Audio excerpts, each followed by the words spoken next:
Welcome to the Mindset Connection podcast, and thank you for tuning in for our 28th episode. We are your hosts, Jennifer Clearwaters and Cindy O'Connell, and if you are new to us, we showcase everyday people doing extraordinary things in the field of mental health and wellness. And our guest today will not disappoint, and we are welcoming Tom Manni to the podcast. Thank you for being here. Thank you for having me. Yes. So let me tell you a little bit about Tom. He is the man behind the very popular Tom Manni Beach Yoga. So if you've probably heard of him, he's there all summer long, but he does a lot of other things as well. So Tom grew up in Bergen County and went to Fairfield University and graduated with a BA in English. He worked in construction before moving to a job in retail for a large home improvement chain. And after 10 years, he moved to a career with an executive search firm before leaving to go out on his own. He later became a phys ed teacher, a personal trainer, and a yoga instructor at a private school. And at age 62, he decided to retire, but then was called back into the field like a lot of people are. Today, he's teaching anywhere from 6 to 12 yoga sessions in various locations, which includes his popular beach yoga in Manasquan. Tom has 3 grown children and 6 grandchildren who all live in the area. He loves to travel and has been all over the world, a favorite being hiking in the Andes Mountains and seeing Machu Picchu, which is incredible. Tom has visited numerous national parks and has also completed the New York City Marathon. He is waiting for his wife Sharon to retire so they continue their travels. And it's obvious he's very connected to nature, and we are so happy to have him here. And just a note to all of our listeners and viewers, he is also the father of Melissa Girkesh, who was our podcast guest from episode 11. So we've got a family affair going on. So welcome to the show. Thank you. Yes, absolutely. So, all right. So you've had a lot of different careers. Yes. So how did you find your way to yoga? So tell us your story. People always From like construction to there's yoga. a definite Yes, story there's there, actually. and also, and then you can maybe include what is the type of yoga that you prefer to teach. Absolutely. Mm-hmm. Yeah, basically my career started at, if you want to go all the way back, high school, very uneventful. The only thing I can claim from high school, honestly, I was on the state championship team for soccer, and we won the state championship. Wow. Yeah. My That's junior something you year. always remember. Yeah, that's Congratulations.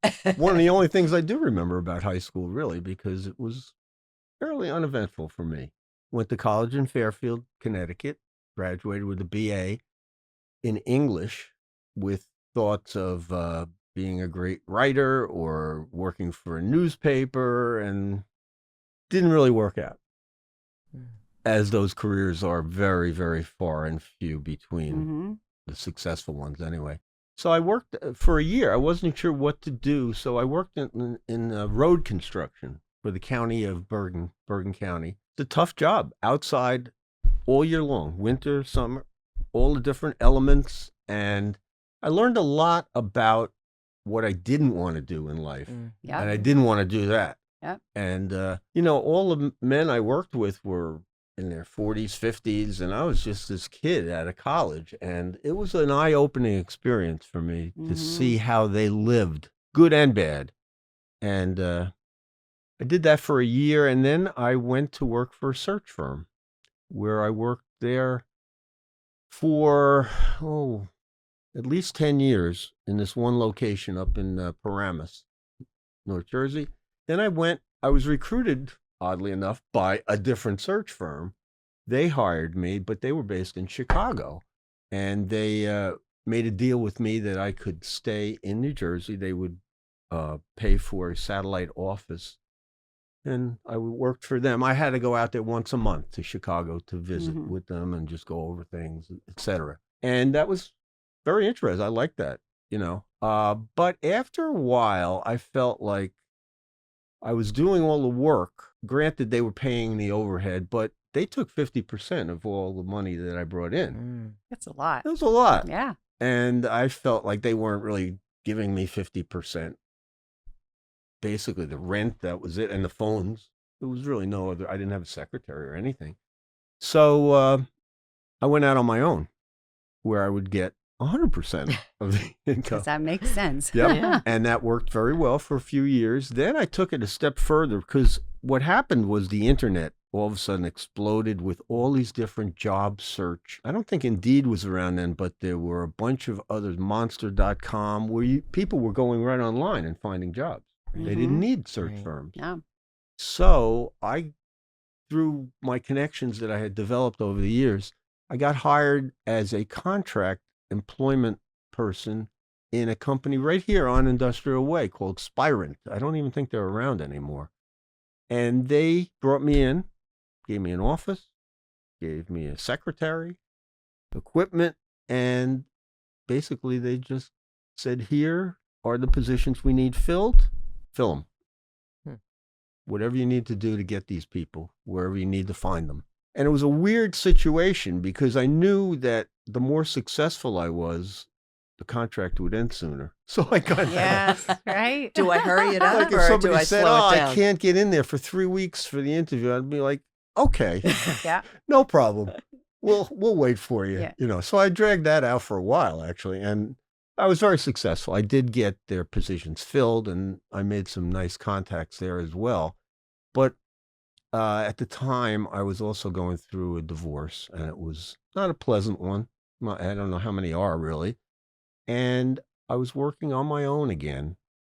I had left there because the contract ended. And this is how I get into yoga now. I'm sorry I dragged that all out. But the woman that had the store below me, I was in a building where I was up top, and she had a pet store below me.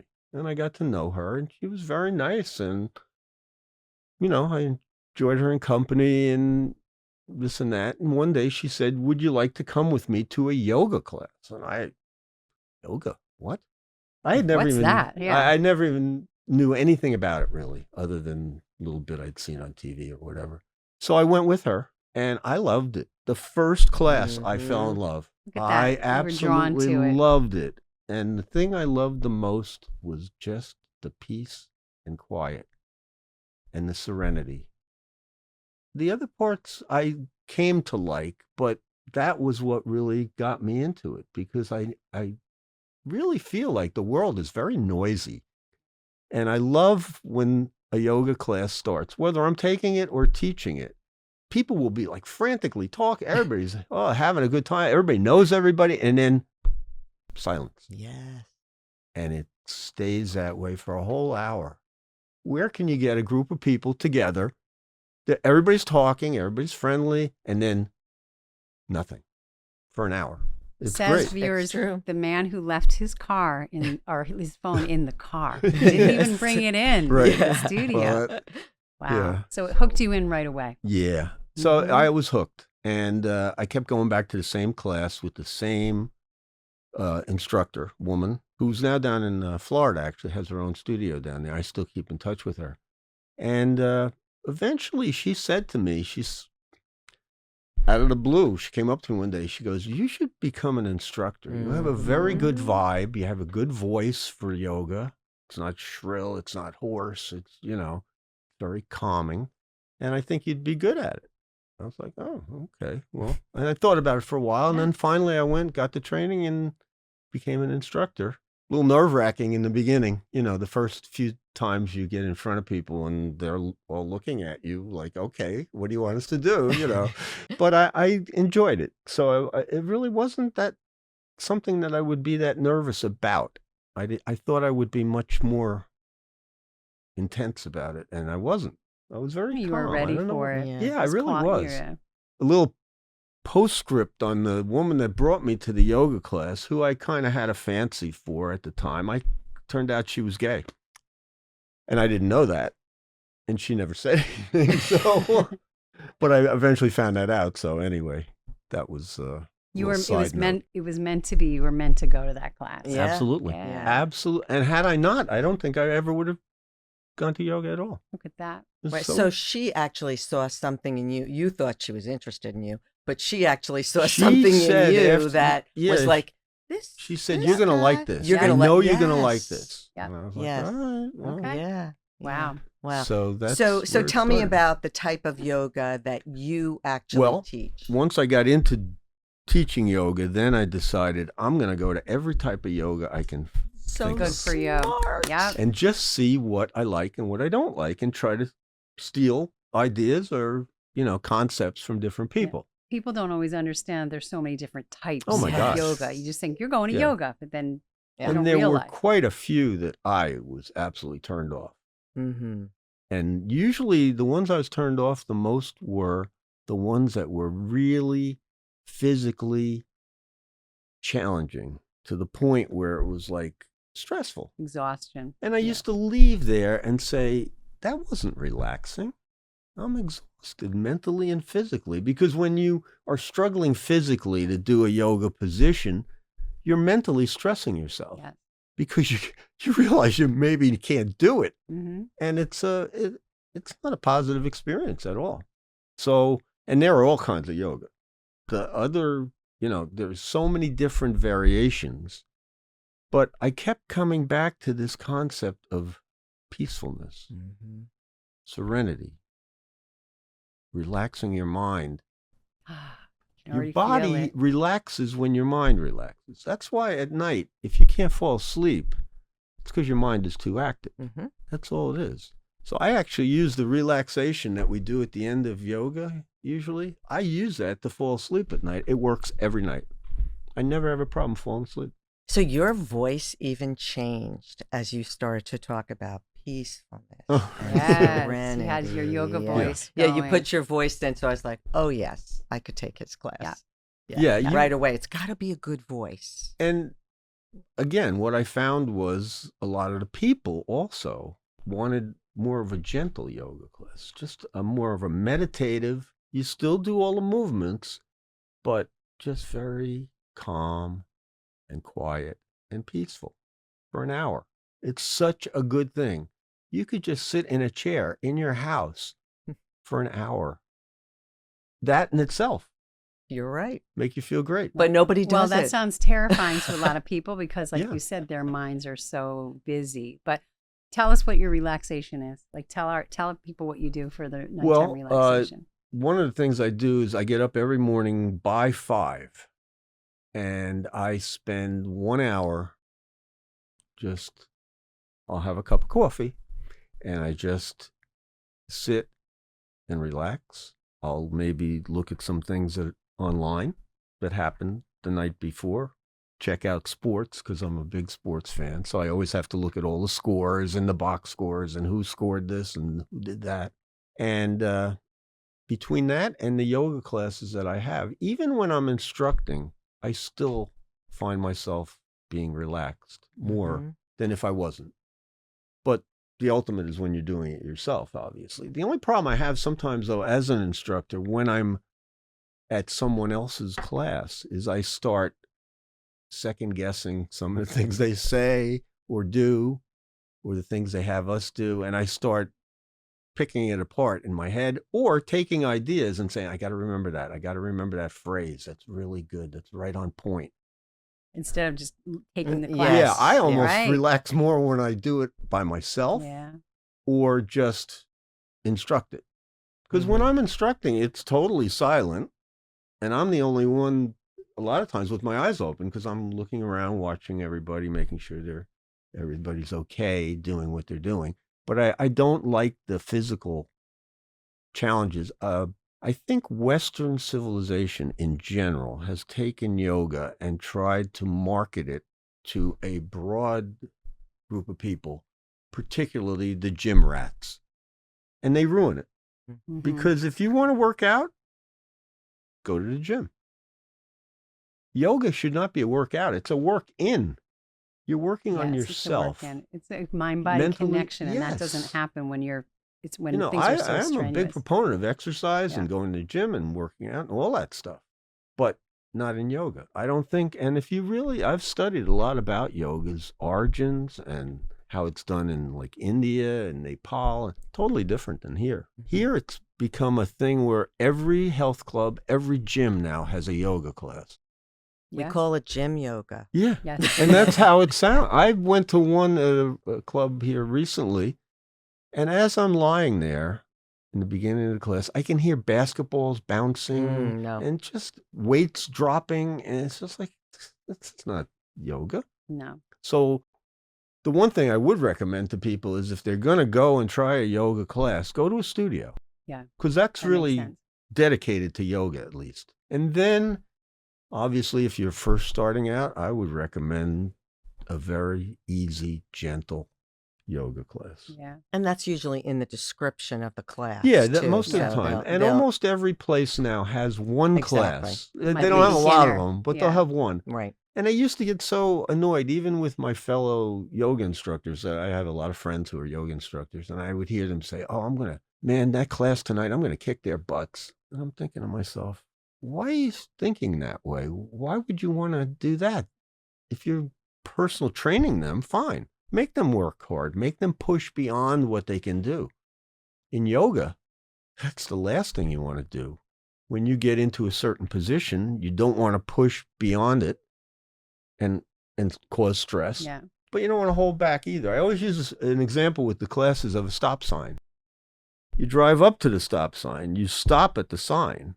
You don't stop 20 feet ahead, but you don't push beyond it either. You stop right there. Right. And that's where your body takes over. And if your body feels like moving in a certain way on a certain day, fine. And maybe that day your body doesn't want to respond that way. Fine. Yeah. That's how you have to look at it, in my opinion, because it shouldn't be anything forced. And unfortunately, I find a lot of instructors that I go to their classes and I feel like they're pushing the physical part too much. Yeah.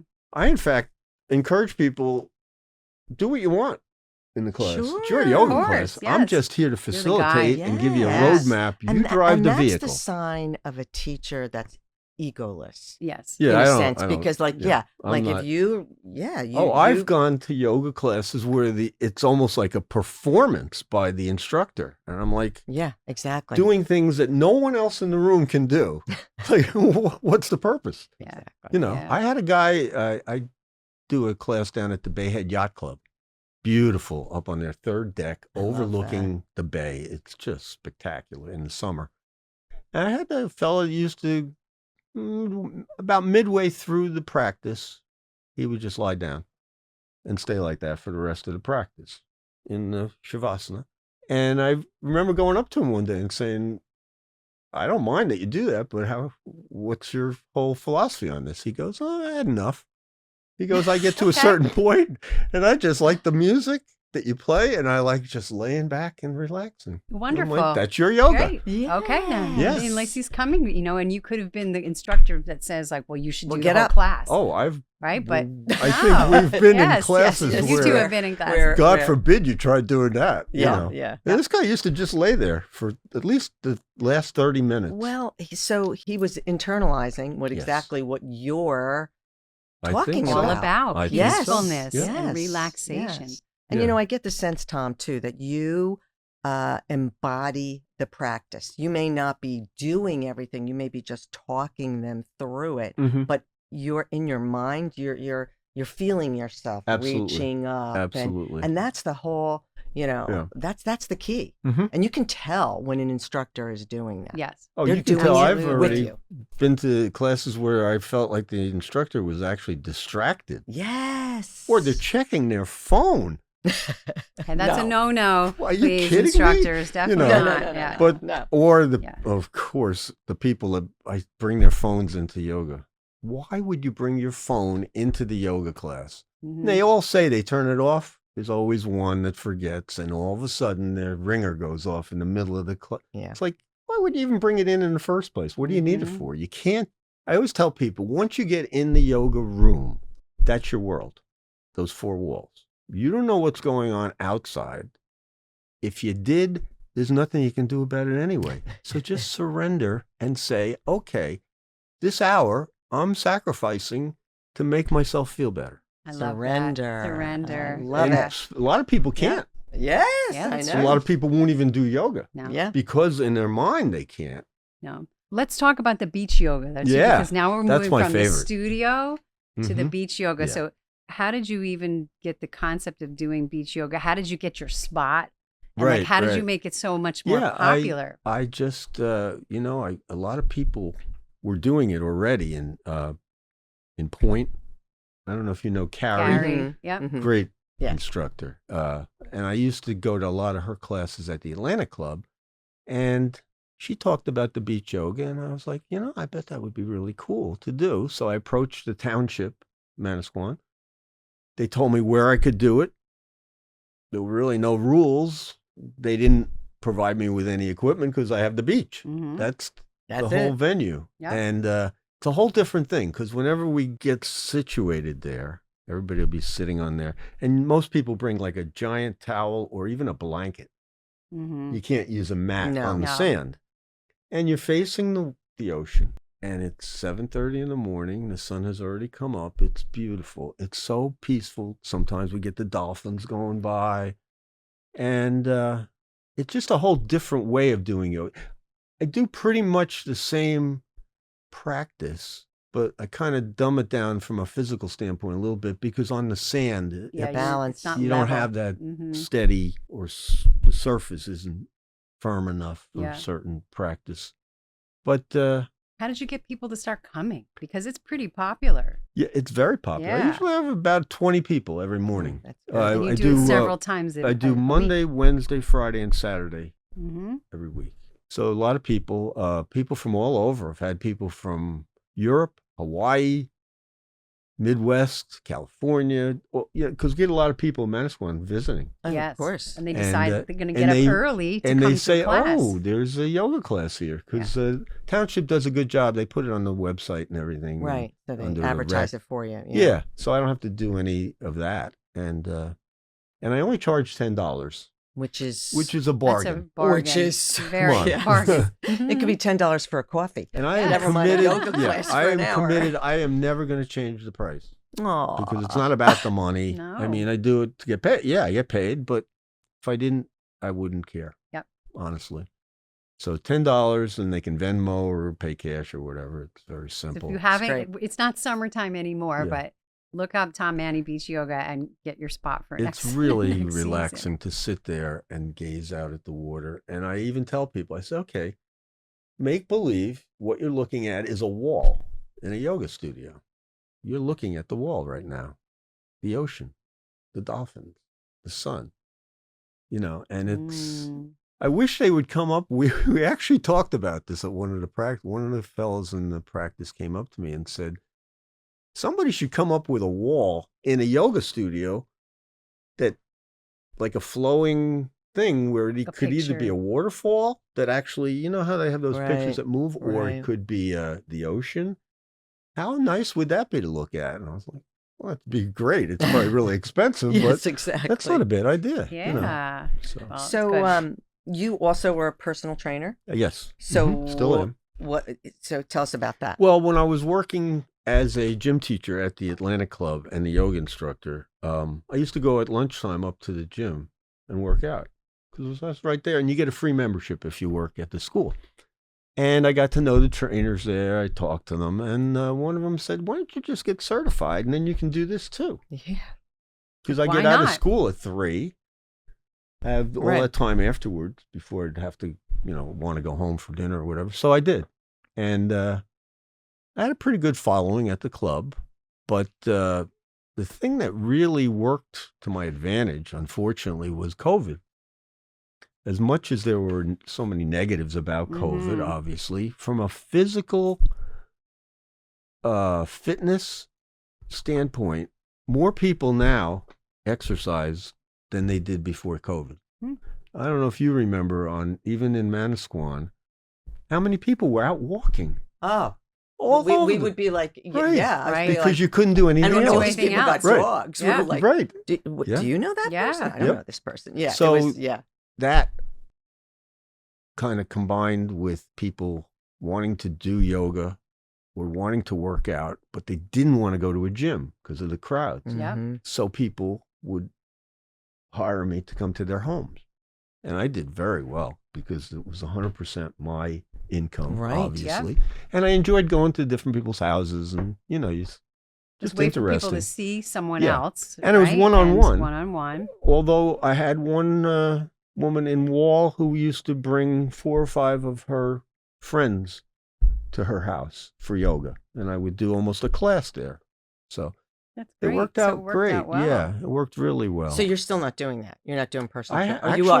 I Yeah. have a client this afternoon in Bayhead Okay. I'll be going to Okay. Good. So it worked at out. their house. Great. Yeah. Yeah. So Because when, that was the other thing. A lot of people bought their own gym equipment that's Yes. true. Yes. Yes. and Pelotons Yeah. and everything else. So, it made it easy I didn't have to lug weights around or anything. Right. People Right. have this stuff in their Yep. homes now. Yeah. It's Yep, good. that's True. true. So you're still at the Atlanta Club teaching some yoga No. at the school. You're Now not- they actually hired a yoga instructor there. Okay.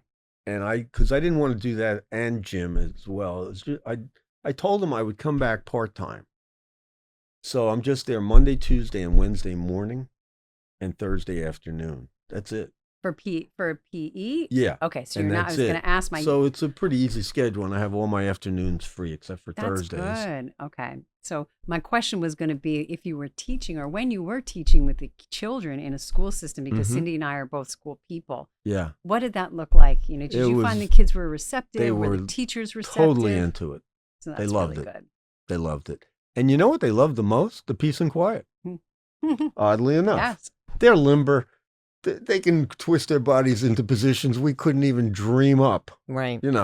But so many of them, especially at the end of the practice, and it was only like a half hour with each class, when they would be lying, relaxing in Shavasana, they loved it.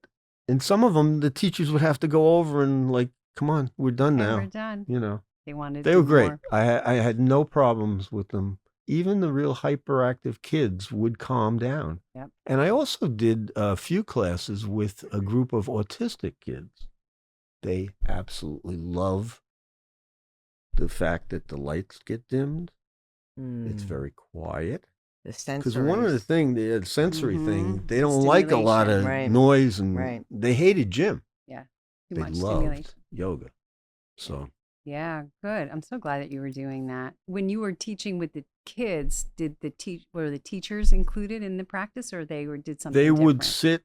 Most of them would sit in the room, just because. Mm-hmm. Some would sit outside the room, but none of them ever participated. Yeah, that was always Jen and our thing about teachers. The teachers that participated, and there were some that did. Yes. But when the teachers participated, then the kids were like, "Oh, this is okay," because we were strangers that were Right. coming in. We Yep. were guests. Yeah. Yep. But Well, that's when I interesting. see that, Yeah. oh, my teacher is doing Right. it, it's okay. It's It was acceptable. more impactful when they Yes. saw that the teacher from the head of the classroom was Right. also involved. Yeah. Well, oddly enough, the teachers would have me do a yoga class for them Well, that's good too. after Yeah. school Yeah, That's good too. that 'cause they doesn't need surprise me. on Yeah. a regular Yeah. basis. Right. Yep. Right. And Mhm. I have so much respect for in classroom teachers. Oh, Yes, you teachers. yes. Mm. For So hard. it is Mhm. so It hard. is so People, hard. It you know, really is. People have no idea. underpaid. You're overworked. raising children. Yeah. Yeah. Yes, they are. They are. Especially the kids that are at this school, it's all preschool. They're there, some of them from 8:30 in the morning till 3:30. So the bulk of their day that they're awake is with this teacher. Yep. Exactly. So they have a huge responsibility as well. They do. And I Yes. think the teachers where I work are very much aware of that, and they're really good, all of them. Yeah. I I can't think complain. as when I was an administrator, I would often, another administrator said to me, "What is your philosophy of education?" And I said, "You got to like kids." Right. Yes. That's the first thing. Oh, yeah. You have to And like honestly, children. That's So number one. he looked at me like he's like, "You're right," because Yeah. there were so many teachers that didn't like kids. Oh, I know. And if you don't Burned like out and they didn't want to kids, be there. you know, Well, so It's funny too, because as a gym when I was the gym teacher, and I still am, but the teachers would bring the kids into the gym, and then they would sit, either both of them, because they have two teachers in each, or just one, mhm.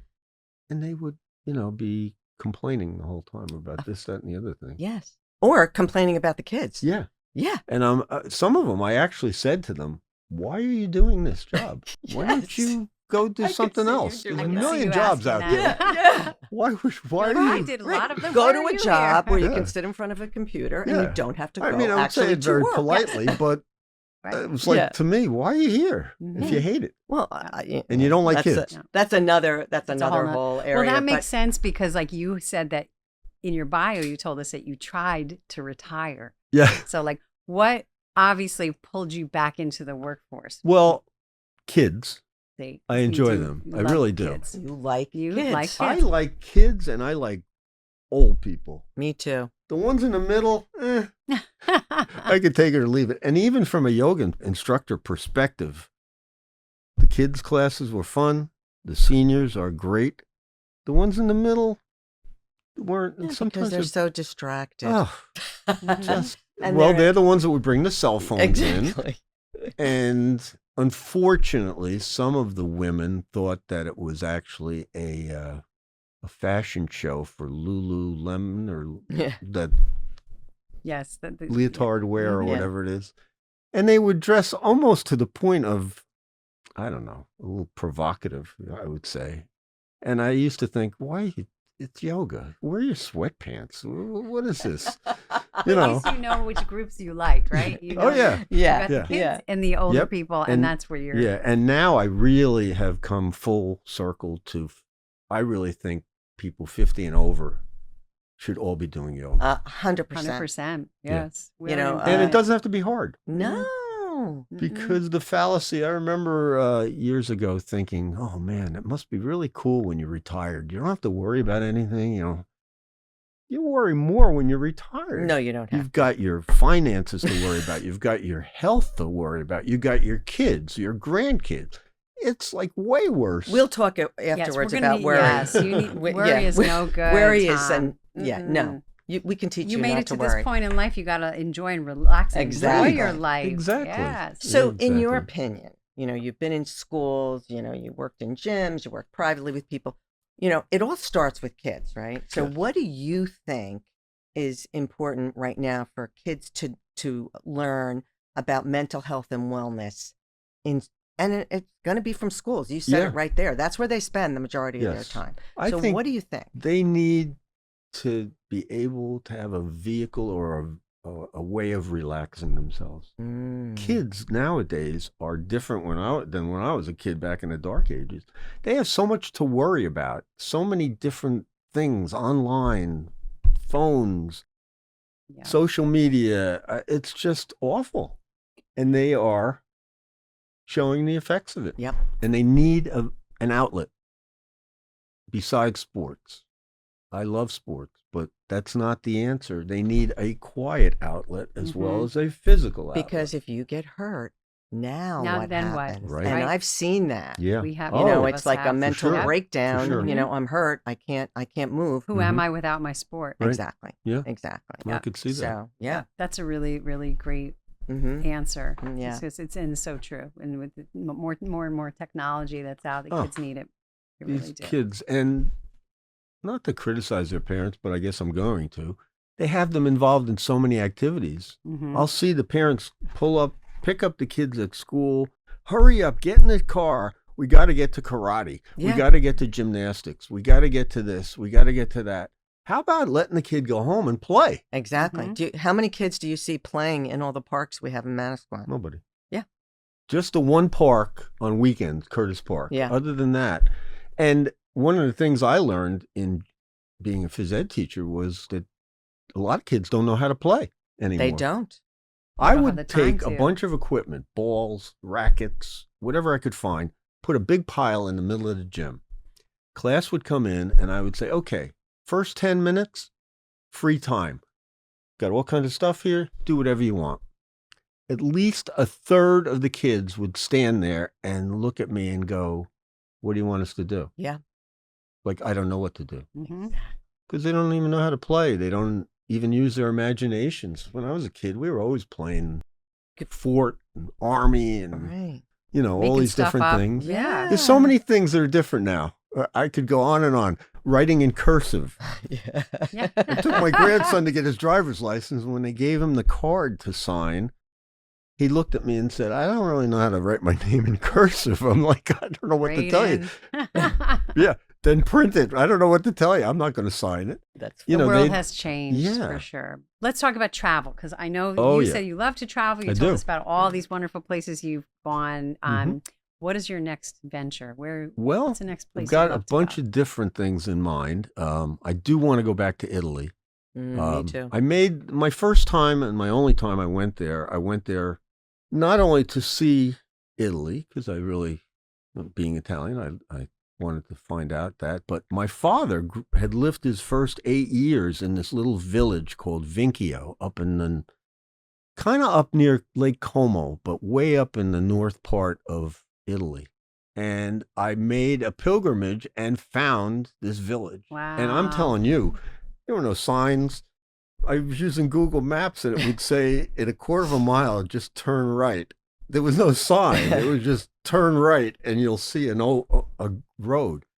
Got to this village and it had been decimated by COVID. It had been over 500 people lived there at one time. There were only about 100 left.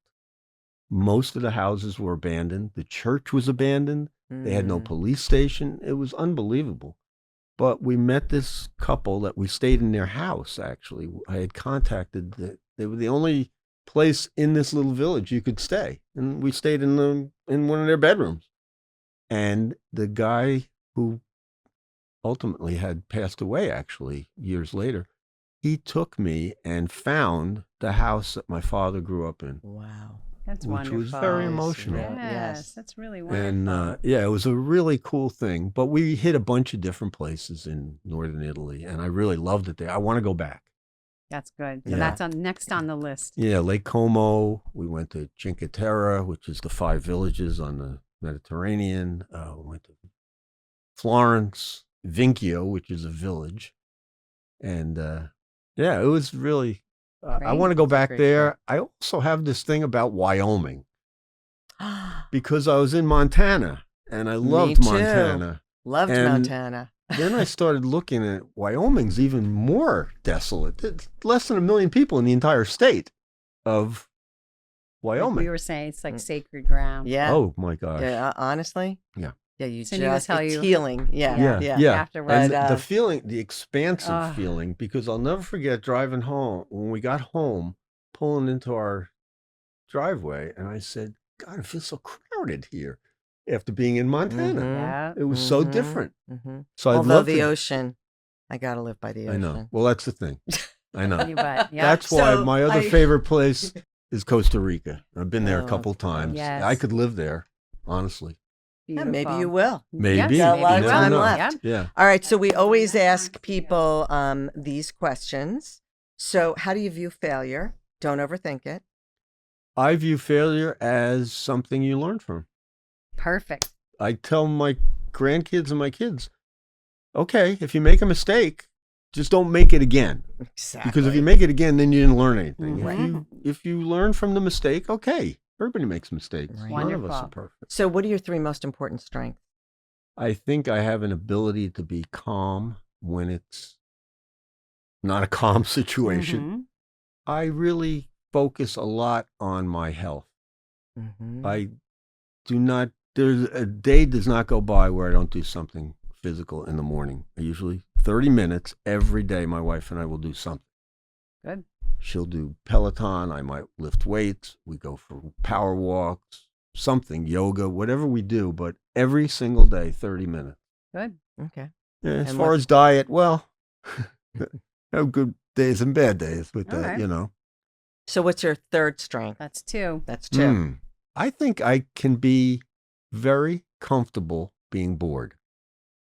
I can sit without the TV on, just sit in a chair and just sit there and just be comfortable.